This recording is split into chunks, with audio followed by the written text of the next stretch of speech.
Hello students, good morning. Hindi score with BR channel पर आपका स्वागत है। आज मैं आपके लिए लेकर आई हूँ कुरुक्षेत्र के प्रथम सर्ग के महत्वपूर्ण प्रश्नोत्तर। तो कुरुक्षेत्र रचना किस लेखक की थी? रामधारी सिंह दिनकर की थी। इसके प्रथम सर्ग में, कुरुक्षेत्र के प्रथम सर्ग में किसका वर्णन किया गया है? इसमें युधिष्ठिर के युद्ध के बाद का पश्चाताप और आत्मग्लानि का वर्णन किया गया है। तो चलिए क्वेश्चन स्टार्ट करते हैं। क्वेश्चन नंबर 1 है, कुरुक्षेत्र की रचना किसने की थी? कुरुक्षेत्र की रचना रामधारी सिंह दिनकर ने की थी। नेक्स्ट है, रामधारी सिंह दिनकर का जन्म कब और कहाँ हुआ था? रामधारी सिंह दिनकर का जन्म 23 सितंबर सन 1908 में बिहार के सिमरिया गांव में हुआ था। नेक्स्ट है, इनकी मृत्यु कब हुई थी? इनकी मृत्यु 24 अप्रैल सन 1974 में हुई थी। दिनकर की कृति कुरुक्षेत्र कैसा काव्य है? दिनकर की कृति कुरुक्षेत्र एक प्रबंध काव्य है। मोस्ट इंपॉर्टेंट क्वेश्चन है, महाभारत के युद्ध के पश्चात कौरवों का श्राद्ध करने हेतु कौन बचा था? तो महाभारत के युद्ध के पश्चात सारे कौरव युद्ध में मारे गए थे, तो सिर्फ उनके पिता धृतराष्ट्र और माता गांधारी बचे थे। कुरुक्षेत्र विजय के पश्चात कौन विकल हो गया था? कुरुक्षेत्र के विजय के पश्चात युधिष्ठिर विकल हो गए थे, विकल यानी व्याकुल हो गए थे। कुरुक्षेत्र में पार्थ किसे कहा गया है? कुरुक्षेत्र में पार्थ अर्जुन को कहा गया है। कुरुक्षेत्र रचना में कितने सर्ग हैं? कुरुक्षेत्र की रचना में 7 सर्ग हैं। उस हलाहल सी कुटिल द्रोह अग्नि का जो कि जलती आ रही है चिरकाल से, इसका क्या कारण है? इसका कारण है स्वार्थ लोलुपता। आ गए हम पार तुम उस पार हो, यह कथन किसका था? यह कथन कौरवों का था। समर की मेदिनी का क्या अर्थ है? समर की मेदिनी का अर्थ है युद्ध की भूमि। जागृत शिक्षा प्रतिशोध की का क्या अर्थ है? मोस्ट इंपॉर्टेंट क्वेश्चन है। जागृत शिक्षा प्रतिशोध की पंक्ति का अर्थ है बदले की आग। कुरुक्षेत्र में व्रत मुक्त केसी किसे कहा गया है? मोस्ट इंपॉर्टेंट क्वेश्चन है। कुरुक्षेत्र में व्रत मुक्त केसी द्रौपदी को कहा गया है, क्योंकि द्रौपदी ने जब दुशासन ने इसका भरी सभा में चीरहरण करके जो अपमानित किया था, तब उसने अपने बालों को खोल लिया था और उसने तब एक प्रतिज्ञा ली थी कि दुशासन के खून से ही मैं अपने बालों को धोकर वेणी में बांधूंगी। ब्रज का कुछ टूट कर स्मृति से गिरा, दब गए कौन्ते दुर्वह भार से। यहाँ कौन्ते किसे कहा गया है? तो कौन्ते युधिष्ठिर को कहा जाता है। रक्त से छाने हुए इस राज्य को वज्र हो कैसे सकूंगा भोग में, यह कथन किसका था? यह कथन युधिष्ठिर का था। कुरुक्षेत्र प्रबंध काव्य का प्रकाशन कब हुआ था? कुरुक्षेत्र प्रबंध काव्य का प्रकाशन सन 1946 में हुआ था।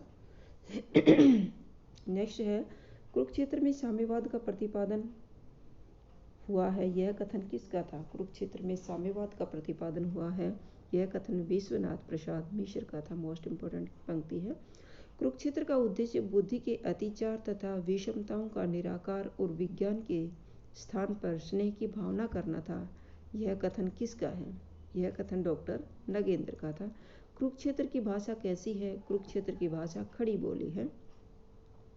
Next and most important question है, कुरुक्षेत्र का प्रतिपाद्य क्या है? कुरुक्षेत्र का प्रतिपाद्य है युद्ध और शांति की समस्या।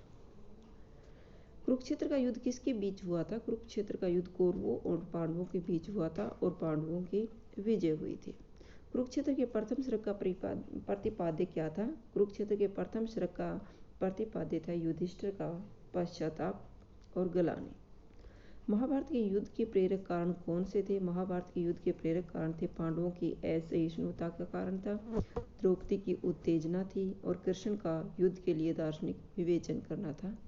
तीनों मोस्ट इंपॉर्टेंट पॉइंट है। महाभारत के युद्ध में कितनी सेनाओं ने लड़ाई की थी? महाभारत के युद्ध में 18 अक्षौहिणी सेनाओं ने लड़ाई की थी। नेक्स्ट है, हर युद्ध के पहले मनुज है सोचता, कवि के अनुसार युद्ध से पहले मनुज क्या सोचता है? क्या युद्ध होना चाहिए? सेकंड पॉइंट है, क्या युद्ध करना आवश्यक है? क्या युद्ध के बिना कोई विकल्प नहीं है? ये सब मनुष्य युद्ध से पहले सोचता है बार बार कि इस समस्या का समाधान युद्ध करने के बिना भी तो कोई हो सकता है। लेकिन मनुष्य के प्राण शायद पत्थरों से बने हैं। इस पंक्ति का क्या भाव है? इस पंक्ति का भाव है मनुष्य का संवेदनहीन होना। द्रौपदी के केस कितने वर्षों तक खुले रहे थे? द्रौपदी के केस 13 वर्ष तक खुले रहे थे। फिर मरता मरता विजय पाकर बहाता अश्रु कवि किन अश्रुओं के संदर्भ के लिए कहता है?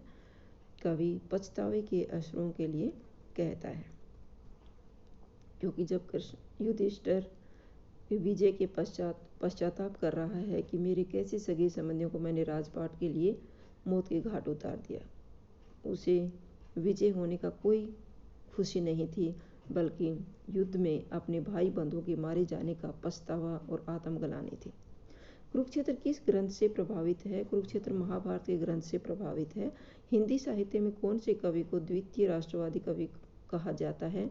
रामधारी सिंह दिनकर को द्वितीय राष्ट्रवादी कवि के नाम से भी जाना जाता है। दिनकर को किस वर्ग के कवियों में रखा जा सकता है? दिनकर को राष्ट्रीय सांस्कृतिक काव्य धारा के कवियों में रखा जा सकता है। कटवा किशोरों को मगर आश्वस्त होकर सोचती गई बच लाज सारे देश की पंक्ति का भावार्थ क्या है? नवयुवकों का हराश होना। युधिष्ठिर किसे सूचना देकर भीष्म के पास चले गए थे? युधिष्ठिर अर्जुन को सूचना देकर भीष्म के पास चले गए थे। जय सुख की सनसनी से पंक्ति में कौन सा अलंकार है? जय सुख की सनसनी में रूपक अलंकार है। पार्थ में जाता पिता में पास हूँ, ये पंक्ति किसने किसको कही थी? यह पंक्ति युधिष्ठिर ने अर्जुन से कही थी। पार्थ किसे कहा जाता है? अर्जुन को पार्थ के नाम से भी जाना जाता है। पार्थ शब्द किसके लिए प्रयुक्त हुआ है? पार्थ शब्द अर्जुन के लिए प्रयुक्त हुआ है। ये काफ़ी बार परीक्षा में पूछा जाता है। कौनते के और पार्थ किन के लिए प्रयोग हुआ? पार्थ शब्द अर्जुन के लिए और कौनते शब्द युधिष्ठिर के लिए प्रयुक्त किया गया है। चाहता था प्राप्त में करना जिसे तत्व वह कारगत हुआ। पंक्ति में तत्व किसे कहा गया है? तत्व शांति को कहा गया है। हम वहाँ पर हैं महाभारत यहाँ। पंक्ति में हम शब्द किसके लिए प्रयुक्त हुआ है? हम शब्द दुर्योधन के लिए प्रयुक्त हुआ है। 5 नन्हे बालकों के मूल्यसी पंक्ति में मूल्यसी किसके लिए प्रयुक्त हुआ है? मूल्यसी द्रौपदी के लिए प्रयुक्त हुआ है। 5 नन्हे बालकों के मूल्यसी में उपमा अलंकार है और 5 नन्हे बालकों के मूल्यसी में का मीनिंग है द्रौपदी के लिए प्रयुक्त किया गया है। रामधारी सिंह दिनकर का कौन सा काव्य प्रबंध काव्य था? कुरुक्षेत्र महाकाव्य एक प्रबंध काव्य था। आचार्य नंद दुलारे वाजपेयी के अनुसार कुरुक्षेत्र का क्या उद्देश्य था? आचार्य नंद दुलारे वाजपेयी के अनुसार कुरुक्षेत्र एक प्रगतिवादी काव्य है जो युद्ध के लिए युद्ध को वर्ण बदलाकर नवयुगों को क्रांति का उत्तेजना का संदेश देता है। शिवचरण शर्मा के अनुसार कुरुक्षेत्र का क्या उद्देश्य है? शिवचरण शर्मा के अनुसार कुरुक्षेत्र का उद्देश्य है कुरुक्षेत्र का प्रतिपाद्य विश्व युद्ध नहीं बल्कि शांति स्थापित करना है। विश्व कलह नहीं बल्कि मनुष्य मात्र की एकता को स्थापित करना है।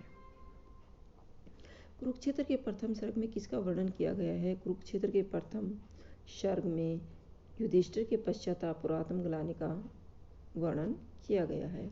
युधिष्ठिर के मन में कौन से 2 प्रश्न बार बार उठ रहे हैं? युधिष्ठिर के मन में युद्ध के बाद पश्चाताप के लिए 2 प्रश्न बार बार उठ रहे हैं। पहला प्रश्न था महाभारत क्यों हुआ और दूसरा कारण था इस युद्ध का क्या परिणाम हुआ। तो महाभारत क्यों हुआ?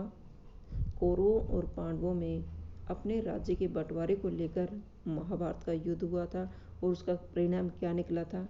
उसका परिणाम निकला था कि कौरवों और उनके पांडवों के सारे सगे संबंधी मारे गए थे। इसमें पांडवों की विजय होती है, लेकिन सबके मरने के पश्चात उस विजय की भी उन्हें कोई खुशी नहीं होती और उनके मन में पश्चाताप ही समाया रहता है। महाभारत क्यों हुआ? पांडवों की असहिष्णुता, स्वार्थ पूर्ति की कामना और द्रौपदी के द्वारा उत्तेजना में केस खोलने के कारण महाभारत का युद्ध हुआ था।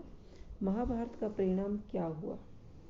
कौरवों की समाप्ति और पांडवों की सुख शांति हमेशा के लिए खत्म हो गई थी और पांडवों को अपने द्वारा किए गए कर्मों का पश्चाताप था।